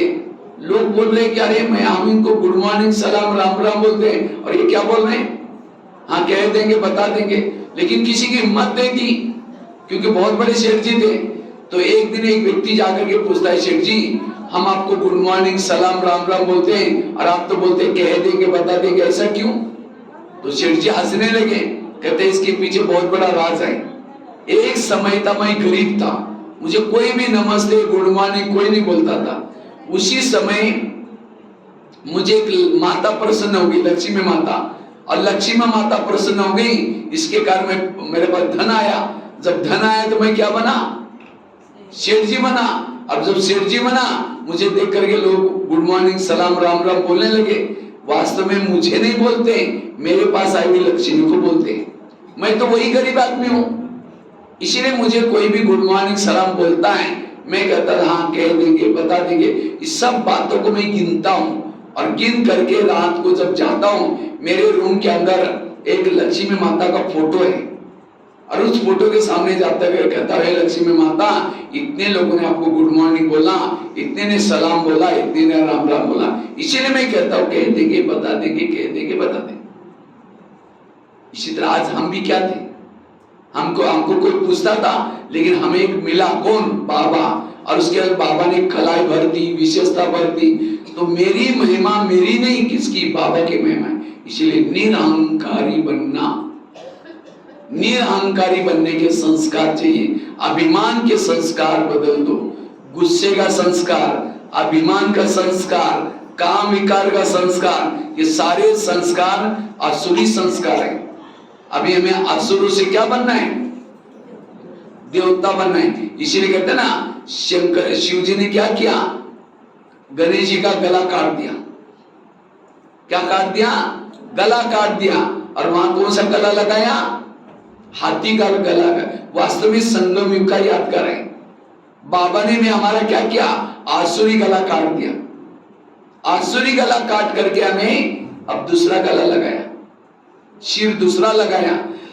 नहीं तो पहले हमारा क्या होता था, मेरे बच्चे, मेरा परिवार है, मेरा मेरा। अब बाबा कहते नहीं, सब मेरे हैं, सब हमारे विचार बदले, व्यवहार बदले, सब बदला। इसलिए अगर हमें निर्विघ्न बनना है, संस्कारों को बदलो। जिसके संस्कार नहीं बदले उसके जीवन में विघ्न और समस्या है।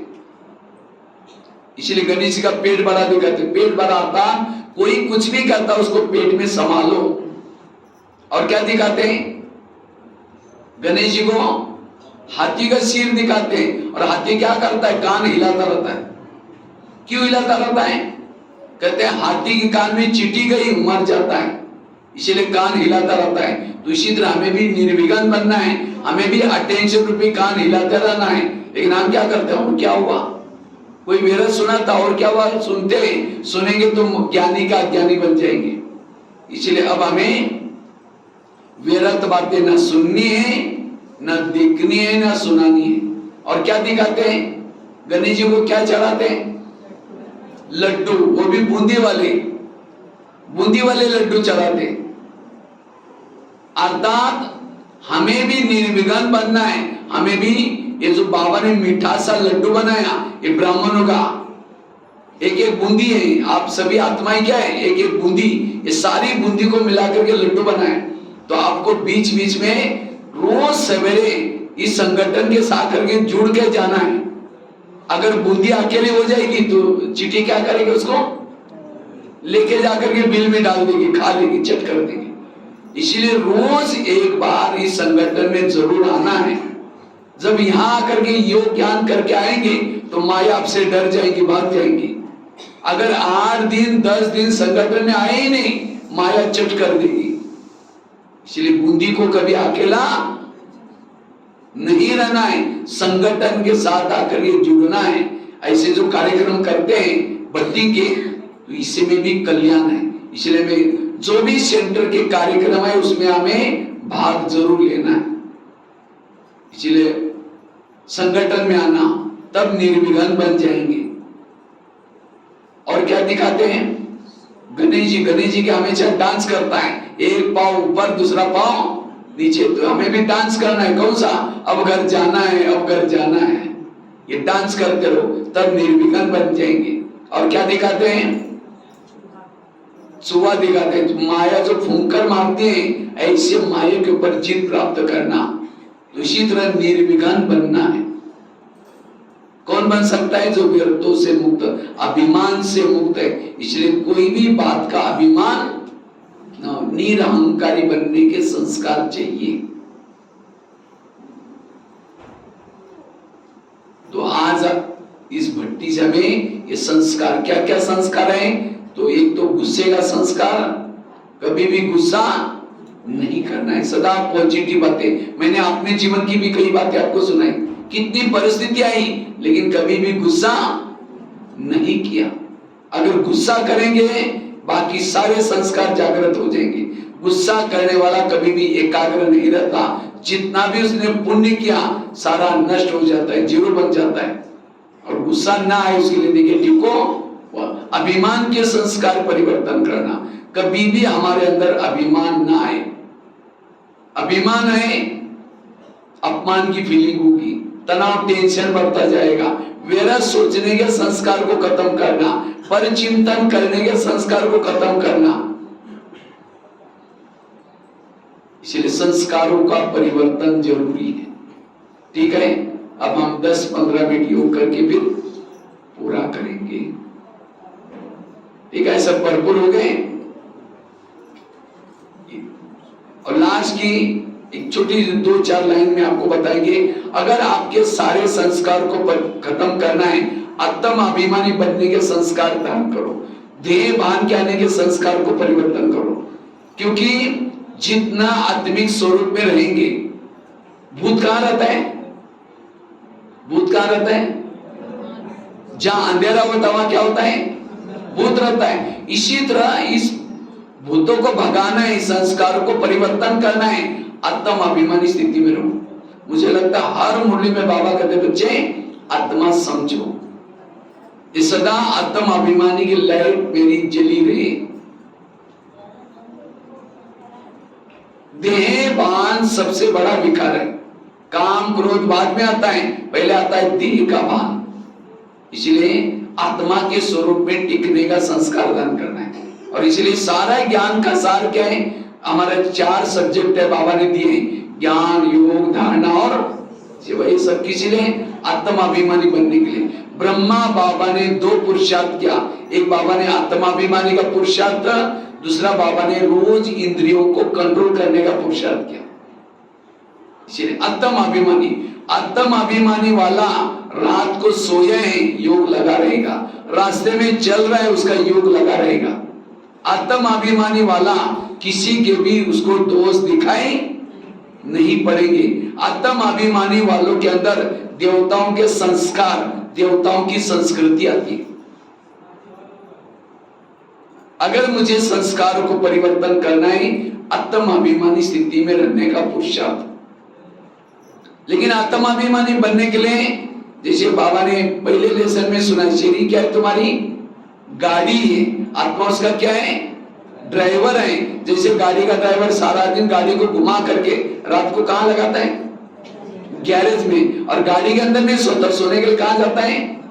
अपने घर में जाता है। इसी तरह हमें भी क्या करना है? ये शरीर भी गाड़ी को सारा दिन घुमा करके रात को कहां लगाता है? उसको गैरेज। गैरेज क्या है? बेड। बेड पर शरीर को रख करके, जैसे वो ड्राइवर क्या करता है? कवर ढकता है, गाड़ी को नमस्ते करता है, लिफ्ट से ऊपर जाता है। हमें भी क्या करना है? बेडशीट कंबल डाल करके गाड़ी को नमस्ते करो, क्योंकि 84 जन्म में बहुत शरीर मिले, लेकिन ये शरीर सबसे महत्व का है। इसे 84 जन्म की कमाई हो रहे।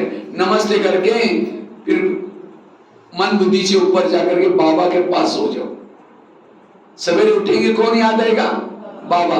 फिर बाबा को याद करके फिर नीचे आओ, तो सारा दिन लगेगा मैं ऊपर शाही हूं, मैं आत्मा हूं। और जितना आत्मा के स्वरूप में रहेंगे, आपके संस्कार पॉजिटिव बनते जाएंगे। आत्माभिमानी बनने से ही निरंतर योगी बन जाएंगे, निरंतर दैवी गुण, दैवी संस्कृति आती जाएंगी। इसलिए आत्मा का पाठ पक्का करना है। आजकल जो बाइक निकले ना, खास तो इंडिया में गवर्नमेंट ने ऐसा किया है, बाइक में चाबी डालते ही लाइट चालू हो जाते, दिन हो या रात हो। ये क्यों सिस्टम बनाए? क्योंकि कहते हैं लाइट नहीं होती तो एक्सीडेंट ज्यादा होता है। इसी तरह हमें भी इस शरीर में हर पल आत्मा की लाइट जला कर रखना है, क्योंकि हमारी गाड़ी कहां चल रही? ये कलयुग क्या है? अंधेरा है। जब आत्मा का भान नहीं है तब दृष्टि वृत्ति का एक्सीडेंट हो जाता है। इसलिए आत्मा हूं ये पाठ पक्का करना है, और तब जाकर के सारे संस्कार बदल जाएंगे। ठीक है? ओम शांति। तो बहुत सारा खजाना मिला है, अब इसको प्रयोग में ला करके अपने संस्कारों को क्या करना है? बदलना है, और दैवी संस्कारों को धारण करना है। ये ऐसी बाबा बीच बीच में बट्टियां रखाता है। क्यों?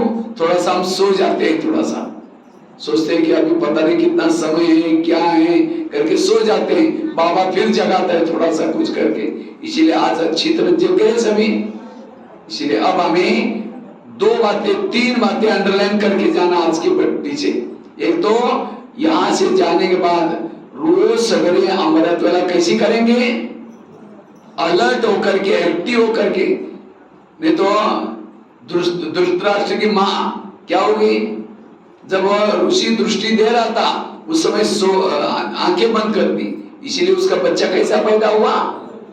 अंधा। फिर उसको कहा कि नहीं और एक चांस दो। फिर दूसरे को कहा तुम आंखें बंद नहीं करना, घबराना नहीं, दृष्टि लेना।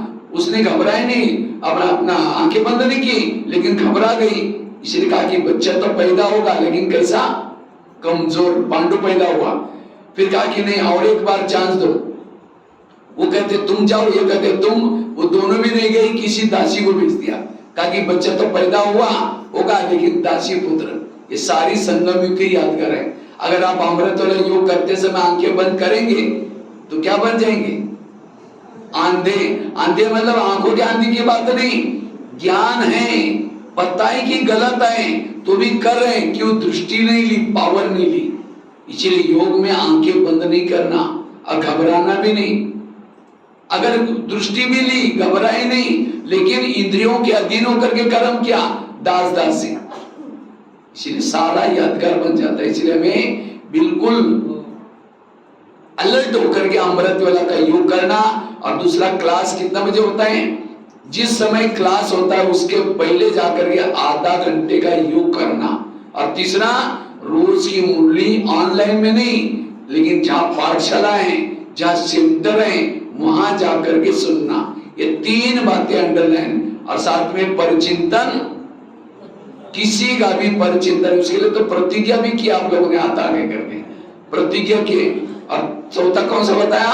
व्यर्थ कभी भी नहीं सोचना, मन को चुप रखना, कोई भी प्रकार का टेंशन। बच्चे ने गिलास गिराया, इतना गुस्सा करेंगे, तेरे को अक्ल नहीं, तुम कमा के लाओ तो पता चलेगा। गिलास था 10 रुपए का, गुस्सा करेंगे, हार्ट में प्रॉब्लम आएगा, 10 लाख रुपए का ऑपरेशन करना पड़ेगा। इसलिए कभी भी नेगेटिव नहीं सोचो, सब कुछ बाबा बेटा है, इसलिए टेंशन फ्री रहना, जो होगा सब अच्छा ही होगा। इसलिए कुछ ये बातें अगर धारण करेंगे, आपके देवताओं के संस्कार बन जाएंगे।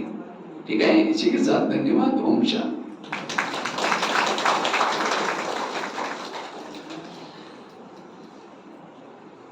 10 मिनट योग करेंगे, उसके बाद समाप्ति करेंगे। सभी कमर सीधी करके बैठेंगे।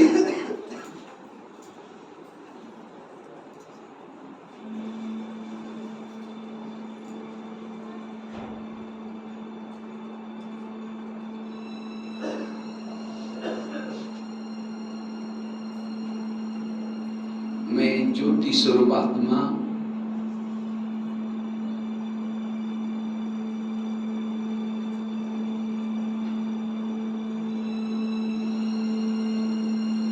दोनों भ्रुकुटी के बीच में निवास करती हूँ।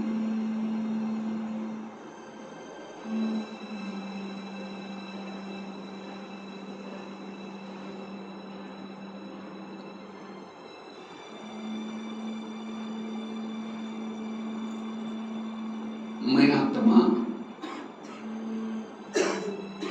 स्वराज्य अधिकारी हूं।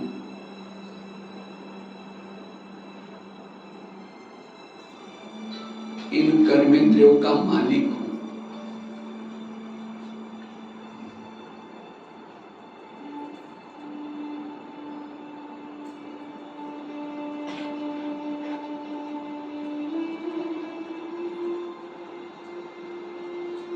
मैं आत्मा कलप कलप की विजयी आत्मा हूं।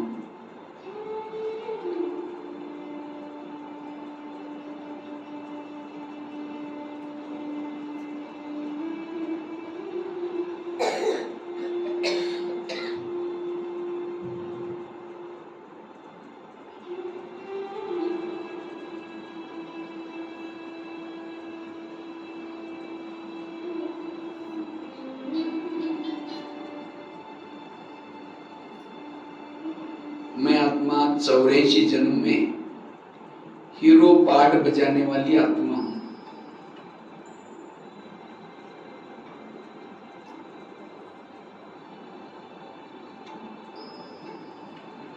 हर युग में महान आत्माओं के अंग संग में मेरे पाठ बजाए।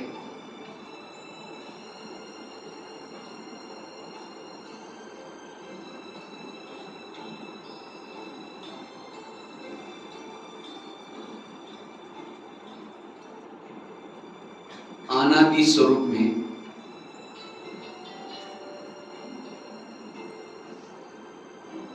मैं परम धाम में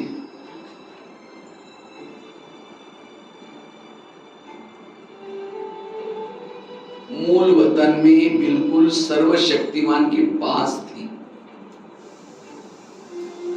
अनुभव करें, अनादि स्वरूप में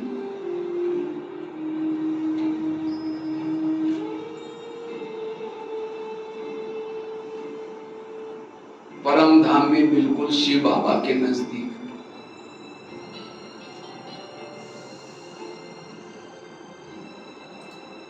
जिसके कारण मेरी आत्मा की चमक पावरफुल है।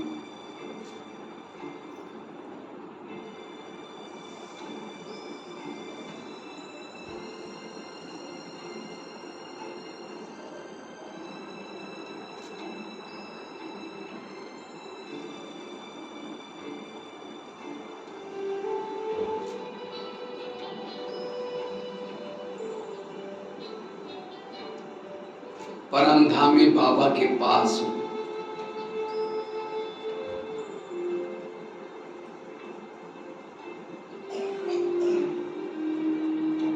जब मैं बाबा के पास थी, लाइट माइट शक्तिशाली,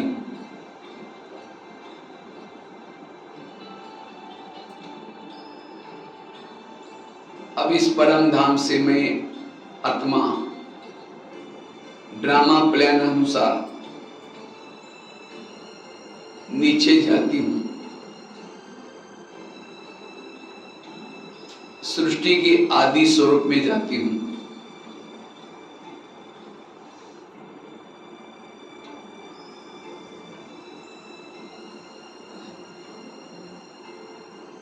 सृष्टि का आदि स्वरूप होने से भौतिक रूप में बहुत मैं सुखी थी। सतयुग और त्रेता युग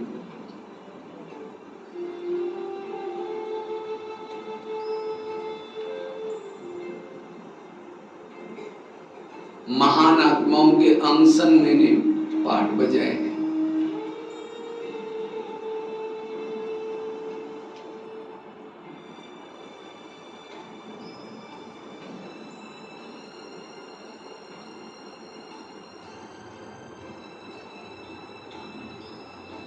सतयुग और त्रेता का सुख लेते हुए मैं आत्मा धीरे धीरे द्वापर युग में मध्य स्वरूप में जाती हूँ।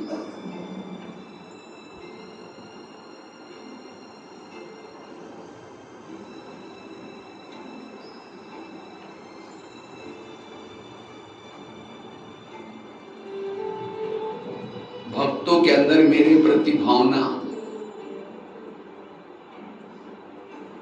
भले मूर्ति छोटी लेकिन मेरे लिए बड़ा बड़ा मंदिर बनाया, अनेक आकर के समस्याओं का समाधान करके जाते हैं, तो सचमुच मैं कितनी महान थी।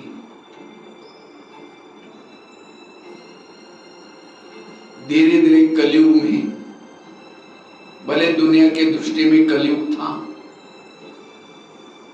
ऐसे समय पर स्वयं निराकार शिव बाबा जब इस धरती पर आता है, मेरे जन्म जन्मांतर की भक्ति का फल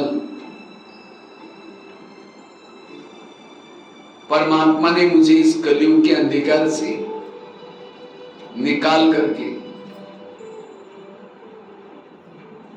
तीनों कालों का, तीनों लोगों का ज्ञान दिया।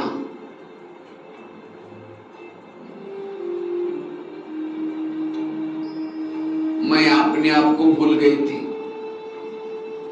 संसार चक्र को भूल गई थी। सचमुच मैं कितनी भाग्यशाली आत्मा हूं। स्वयं परमात्मा मुझे पढ़ा रहे हैं, हर संबंधों से मेरी पालना कर रहे हैं।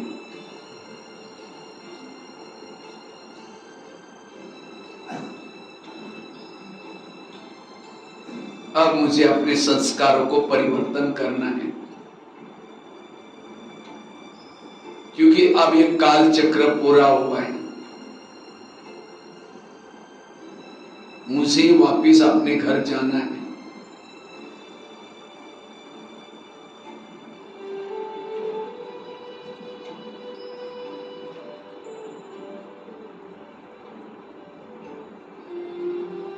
मैं आत्मा हूं।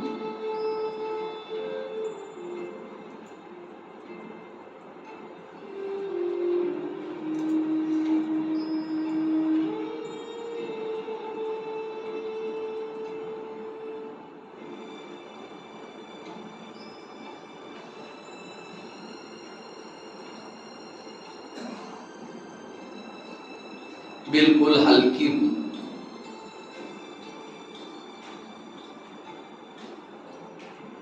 लाइट माइट हूं।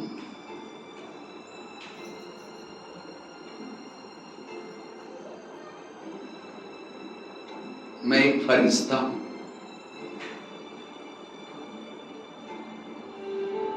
मुझे भी बाबा के समान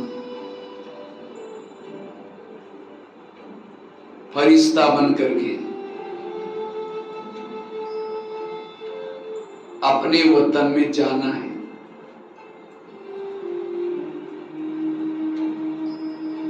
इस संसार में अब मेरा कोई नहीं है।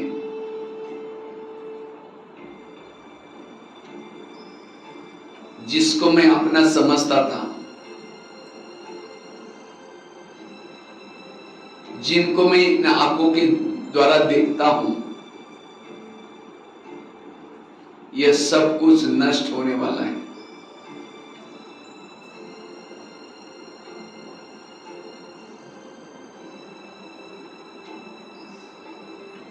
अब मुझे वापिस जाना है।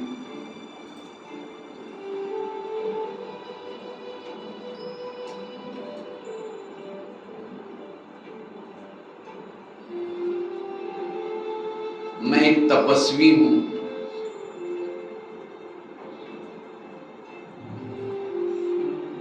मुझे अपने साधना के द्वारा स्वयं को परिवर्तन करना है।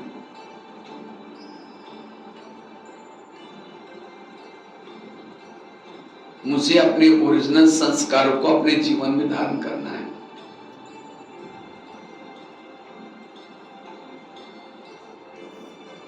मैं अनेक रोने वालों की आंखों पोंछने वाली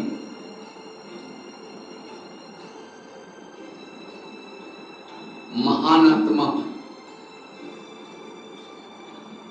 पूर्वज आत्मा हूं, भक्तों की ईश हूं।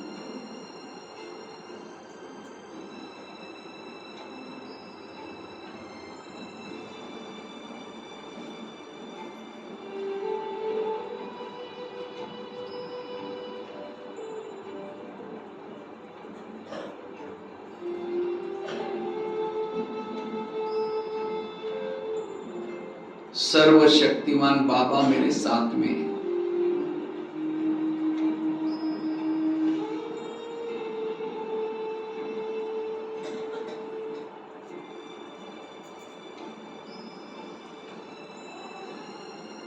अब मुझे वायुमंडल बनाने की सेवा करनी है।